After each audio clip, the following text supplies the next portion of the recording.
कल सीमा stone mines में एक जुगराज नाम के लड़के की टैंकर पलटने से मृत्यु हो गई थी।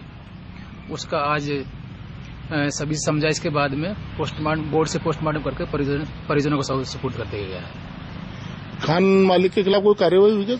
जो डंपर चला रहा था दुर्गालाल लोधा, उसके खिलाफ मुकदमा दर्ज किया गया है। और ये उस पे साइड में हेल्परी कर रहा था, वो तो नीचे से कूद गया था और ये उसमें दबने से मृत्यु हो गई थी। साइंस विभाग के दोनों तकनीकी स्टाफ को मौके पे जो घटना घटी है उसकी जांच हेतु भेज दिया गया है। वहां की जो जांच रिपोर्ट आएगी उस जांच रिपोर्ट को एसएमई साहब, एडीएम साहब कोटा, डीएमजी उदयपुर एवं डीजीएमएस ग्वालियर को रिपोर्ट भेज दी जाएगी और उनके द्वारा जो अग्रिम कार्रवाई की जाएगी उसकी पालना सुनिश्चित करवाई जाएगी। एक्शन साहब, मैं कोटड़ी आई हुई हूँ। ये जो हादसा हुआ था ना वहाँ पर, अब मैं ये बोल रही हूँ, कल से लगकर मुझे ये पूरा रोड क्लियर चाहिए। मतलब आप बताओ, लड़कियां स्कूल जा रही है, 5-5 फीट पूरा सड़क को दबा रखा है आपकी सड़क पे इन खान वालों ने, जो भी है उन्होंने। भाई अपना रोड है, अपने रोड से 50 फीट की अपनी जगह है ना। कल से लग के करवाओ, वरना मैं आपको बोल रही हूँ, ठीक है ना, लेकिन मैं ये बोल रही हूँ कि सड़क के दोनों ओर 50 फीट की अपनी जो जगह है ना उसे फ्री करवाओ। ये पूरा अतिक्रमण हटना चाहिए। और कोई भी आए, किसी का भी फोन आए, चाहे कलेक्टर साहब का आए, किसी का दबाव आओ, कुछ नहीं करना, वरना आने वाले समय में इतने हादसे होंगे। लड़कियां स्कूल, अभी भी सारी लड़कियां साइकिलों से स्कूल आ रही थी, बार बार में साइकिल पे उतर के एक तरफ कोने में खड़ी हो रही थी। ये क्या कोने में खड़ी हो रही थी? ये क्या खाने वालों की जमीन है कि अपनी सड़क की जमीन है? जो भी सारी जमीनों को दबा रखा है इन लोगों ने, ये क्या मतलब हुआ? और मेरा भी विरोध करे ना, कर ले ये लोग, लेकिन इसको क्लियर करवाओ पूरे को।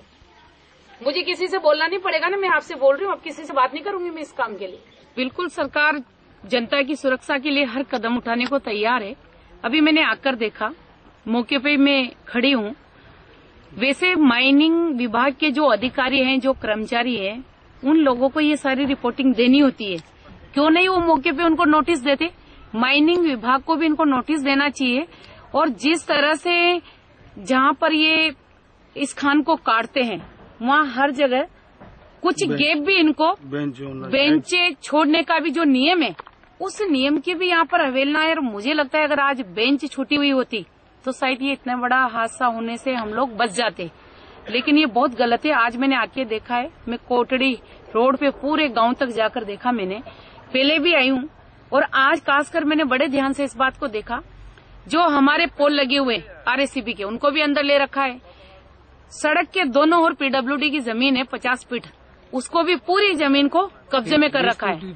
और 20 फीट क्या 5 फीट भी नहीं है किसी न किसी जगह, तो ये भी मैंने देखा है।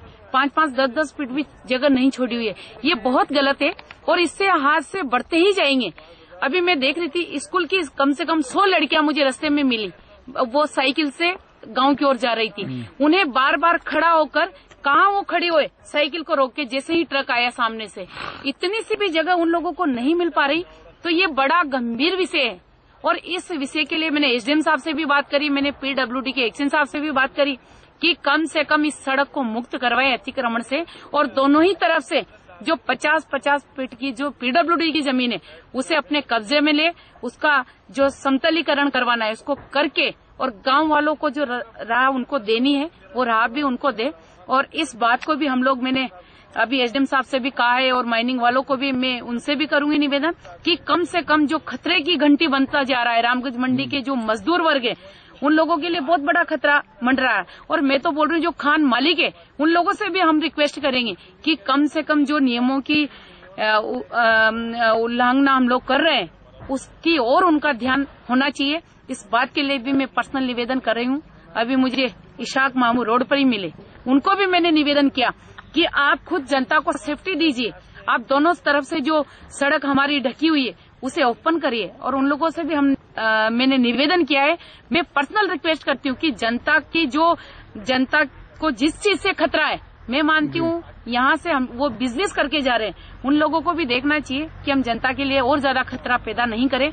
और सारे नियमों को ताक पे रखकर इस तरह से अवैध खनन भी नहीं हो, इसके लिए भी कदम सरकार को भी उठाना है। हम सरकार से भी निवेदन करेंगे और जो हमारे यहाँ के स्थानीय अधिकारी है उनको भी हम लोगों ने निवेदन किया है।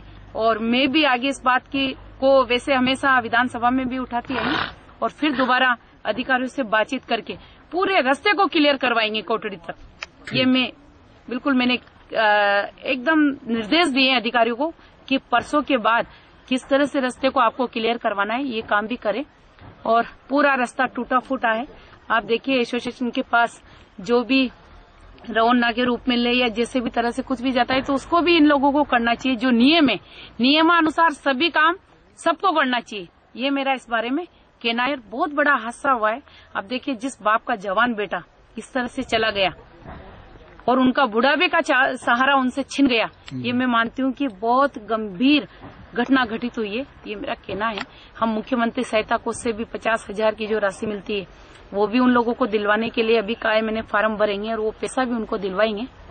और जो भी हम लोग मदद कर सके वो मदद भी हम लोग उनके लिए करेंगे। ठीक, थैंक यू।